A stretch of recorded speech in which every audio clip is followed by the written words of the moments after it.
Oh, my heater wants to come on. Hold on.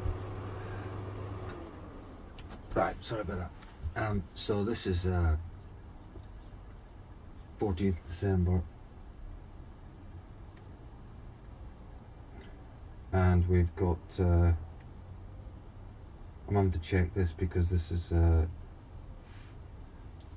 new operating system on the iPad. 14th December, Wednesday, and we have a new situation in Aleppo, which is in Syria, and it's not really a new situation, but they're all going around throwing their arms up, the Western powers presumably, because Vladimir Putin and his friend Assad, the president or whatever he is of Syria, they've got their way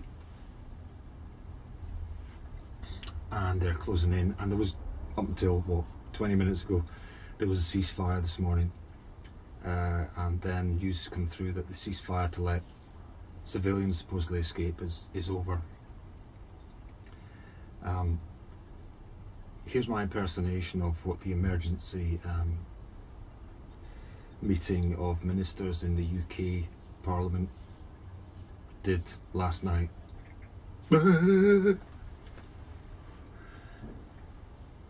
That's it, that's all they did. They just were more intensely exasperated than they have been recently, and a more intense feeling of they can't do anything. They had a vote a few months back and they decided not to do anything, or not to be part of whatever it was that's being done. And so I'm not saying they should have done anything, because I'm not sure it would have amounted to anything more than bombing runs. So, you know, the problem is you don't know what's going on. You've got Lise Doucette from the BBC who's there, you've got other reporters, CNN reporters presumably, and so on that are there, but you actually don't know what's going on. There's the various rebel groups which seem to be mixed up sometimes with some ISIS people when they talk about squeezing Aleppo. You're not sure who it is who's being squeezed. And there's all these last minute calls coming out and texts coming out to reporters in the West from people who purport, you know, they may or may not be innocent civilians, as it were. What innocent civilians would still remain there, I don't know, but they make it sound, you know, they talk about them being fathers, and they're putting forward a face that these people are caught up in the situation. As far as I understood it, most people were leaving, but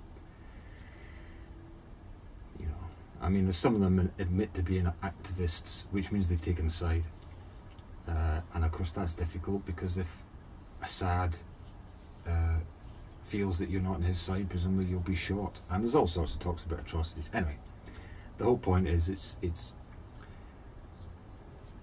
all about whether the UN and the West and any body, really, a body, has a corporate body or a political force, has any kind of meaning out there now. They're saying the UN's potentially just a laughing stock now. And what it is, of course, is Vladimir Putin, the Russian president, has seen his chance to move in, because he knew that the presidential election would leave a 3-month period when the president-elect was not able to actually do anything, and the president who's leaving, Barack Obama in this case, the president-elect of course is Trump, Barack Obama leaving is a dead duck, a lame duck president, which is what they all are when they're leaving. I mean, it's not his fault, he's just caught at that point in the cycle. Don't think this is an accident. This is absolutely, obviously, deliberate on Vladimir Putin's part. He's picked the right moment. So if you're talking about strategy, and let's face it, the Russians are well-known chess players. If you're talking about strategy, then Putin has played the right move. He's waited till the correct moment when the American system is totally wrapped up in itself, and advanced, and who's going to stop him? So Aleppo, blown to bits. It's all bits of reinforced concrete with the reinforcement wires, bars hanging out. It's smashed to pieces. So that's a total rebuild job. And if you think Assad is going to rebuild it so that people who are potentially in opposition to him can move in, so that his country can have a whole new civil war at some point in the future, you must be crazy, because that's obviously not going to happen. I don't think anyone thinks that's going to happen. So Aleppo, as you knew it, is over.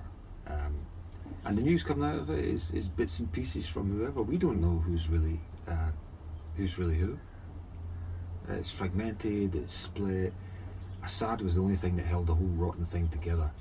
And it's rather like Saddam. I mean, he was pretty awful, but then, of course, he was portrayed as even being even worse, if that's possible, than he was when they wanted to go in and do something. And now, of course, they'll slowly have to turn things around and say that Assad can be worked with and stuff like that.